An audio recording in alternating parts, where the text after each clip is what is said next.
Hello friends, இன்றைக்கி நம்ம இந்த வீடியோவில் எதை பற்றி பார்க்க போகிறோம்னா, இளைஞர் நீதி குழுமத்தில் வேலைவாய்ப்பு அறிவிப்பு வெளியிட்டிருக்காங்க. அதற்கான முழு விவரங்கள் நம்ம இந்த வீடியோவில் பார்க்க போகிறோம். ஒரு அருமையான போஸ்டிங் அறிவிச்சிருக்கிறாங்க. பதவியின் பெயர் பார்த்திங்கன்னா assistant come data entry operator. So இந்த பதவிக்கு எப்படி விண்ணப்பிப்பதுன்னு பார்த்தீங்கன்னா, இதற்கான விண்ணப்ப படிவம் வந்து கொடுத்துருக்காங்க. ஸோ இந்த விண்ணப்ப படிவத்தில் ரீசெண்டாக எடுத்த பாஸ்போர்ட் சைஸ் ஃபோட்டோவை இந்த பாக்ஸில் ஒட்டிடுங்க. அதற்கு மேலே சைன் பண்ணிவிடுங்க.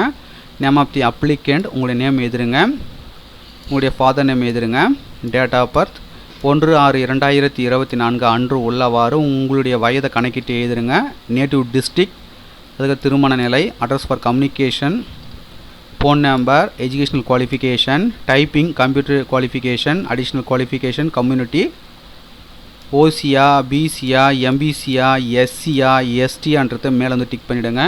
டீட்டெயில்ஸ் ஆஃப் ஒர்க்கிங் எக்ஸ்பீரியன்ஸு ரைட்டுங்களா. ஸோ அனைத்து காலங்களையும் பூர்த்தி செய்த பிறகு மறக்காமல் உங்களுடைய சைன் வந்து போட்டுடுங்க.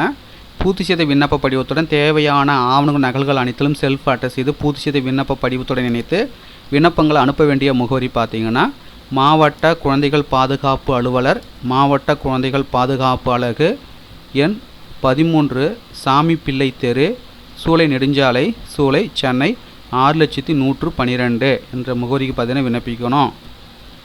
விண்ணப்பிக்க கட்டணம் கிடையாது. ஸோ பார்த்தீங்கன்னா, சென்னை மாவட்டம் இளைஞர் நீதி குழுமத்தில் பணிபுரிய உதவியாளருடன் இணைந்த கணினி இயக்குபவர் பதவிக்கு தகுதி வாய்ந்த நபர்களிடமிருந்து விண்ணப்பங்கள் வரவேற்கப்படுகின்றன என சென்னை மாவட்ட ஆட்சித் தலைவர் அவர்கள் தெரிவித்துள்ளார். பதவியின் பெயர் பார்த்தீங்கன்னா உதவியாளருடன் இணைந்த கணினி இயக்குபவர், ஒரு காலிடம். கல்வி தகுதின்னு பார்த்தீங்கன்னா 12ஆம் வகுப்பு தேர்ச்சி பெற்றிருக்க வேண்டும். தொழில்நுட்ப தகுதின்னு பார்த்தீங்கன்னா தட்டச்சில் பார்த்தீங்கன்னா தமிழ் மற்றும் ஆங்கிலம் முதுநிலை தேர்ச்சி பெற்றிருக்க வேண்டும். கணினி அறிவு சான்றிதழ் பெற்றிருக்க வேண்டும். வயது வரம்பு பொறுத்த வரைக்கும் 40 வயதிற்கு மேற்பட்டவராக இருத்தல் கூடாது. பொது விண்ணப்பதர்களுக்கு சம்பளம் பார்த்தீங்கன்னா ரூபாய் 11,916 வந்து தராங்க. ஸோ தகுதியும் விருப்பம் உள்ளவர்கள் அப்ளை பண்ணிக்கோங்க.